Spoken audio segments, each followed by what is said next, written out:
Hello, my name is Tierra Ruffin, and today I will be presenting my Child Welfare Worker Interviewer Individual Assignment for Social Work 3301 Children and Family Services.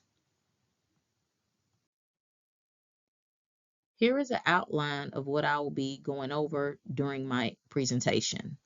I will give a brief introduction of the interviewee.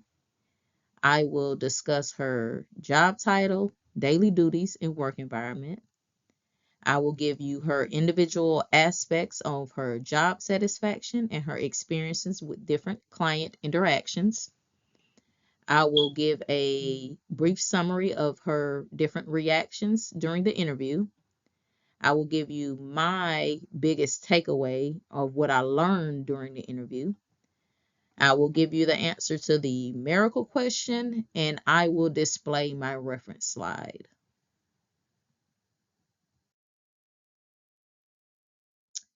I interviewed Miss Kayla Easley, licensed professional counselor.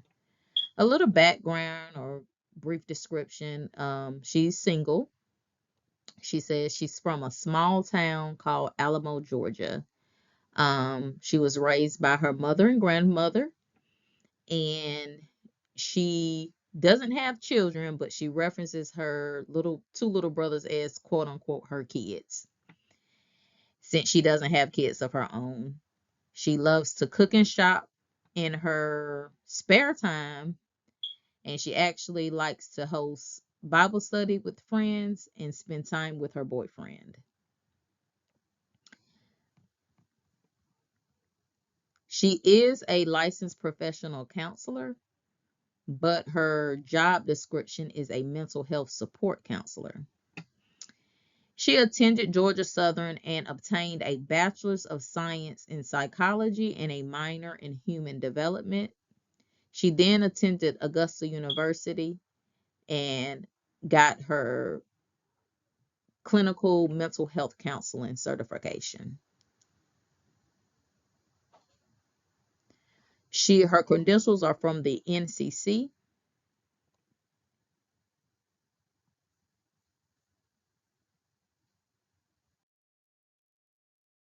Miss Kayla works in the Richmond County Board of Education. It is one of the two counties located locally here in Augusta, Georgia. So she works for a public school system. She's actually been working for this particular agency for 3 years, but she's been in the field itself for 5 years.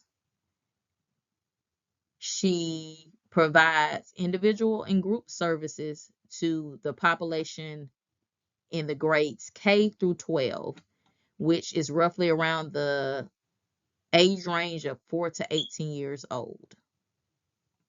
So all the way from kindergarten, pre-K, up until 18 years, a senior in high school.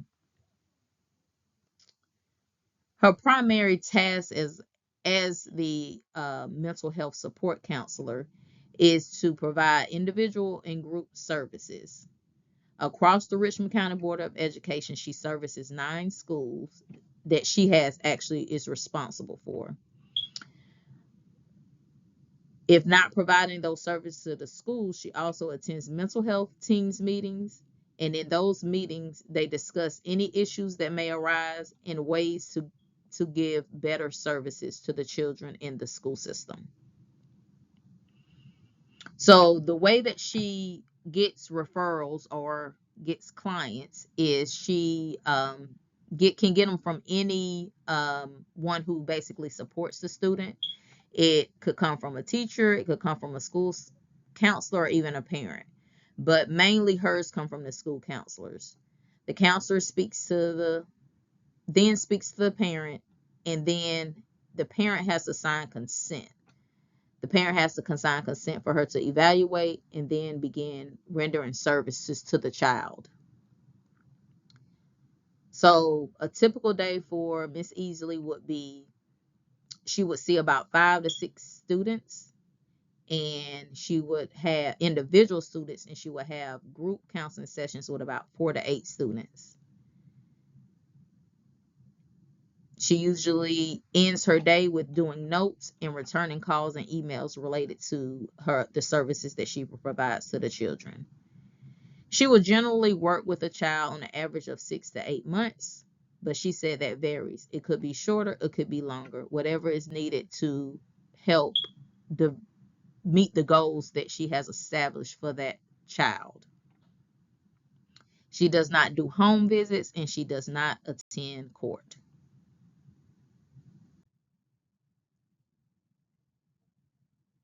So her individual aspects related to her job satisfaction include the makeup of her administration.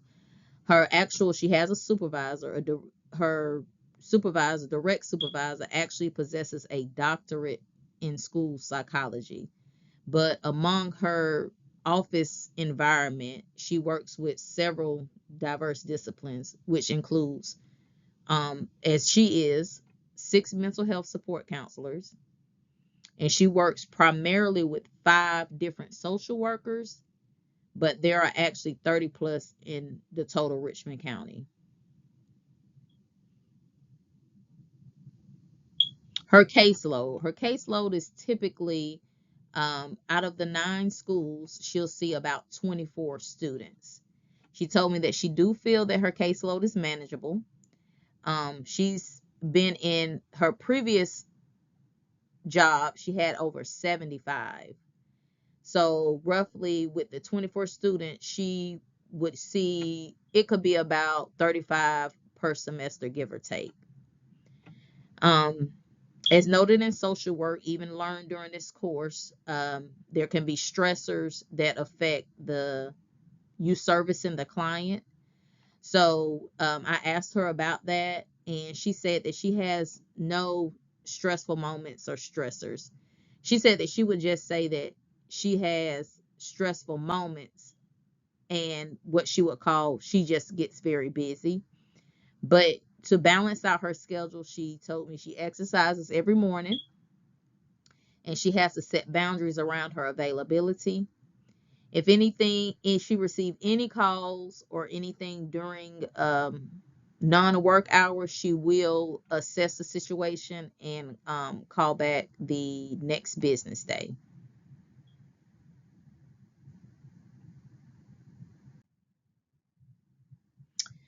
She also shared with me 2 client outcomes, one positive and one negative.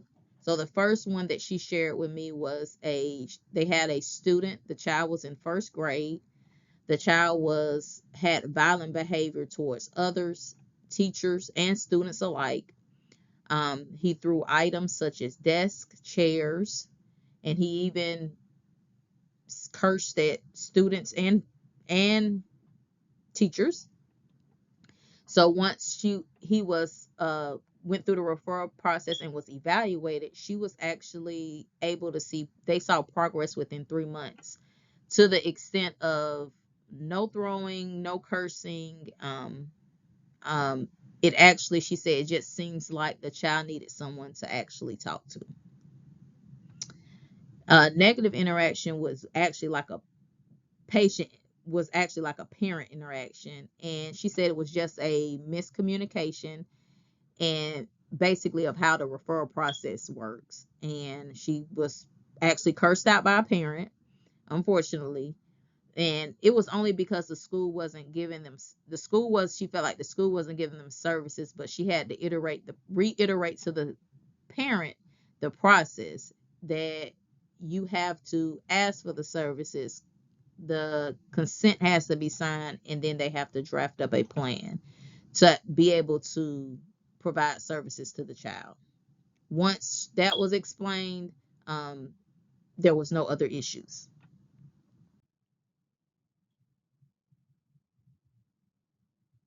Um, I really, when I was speaking with her, she was very open, I felt very honest.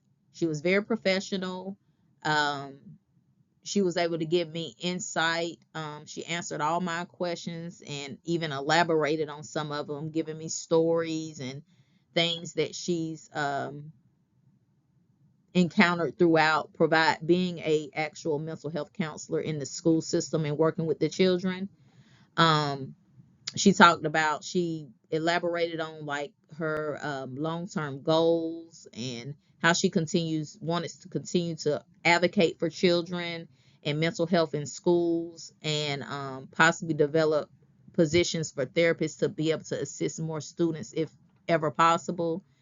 um, she was very understanding, and if there was something I didn't understand, she um, elaborated on it for me.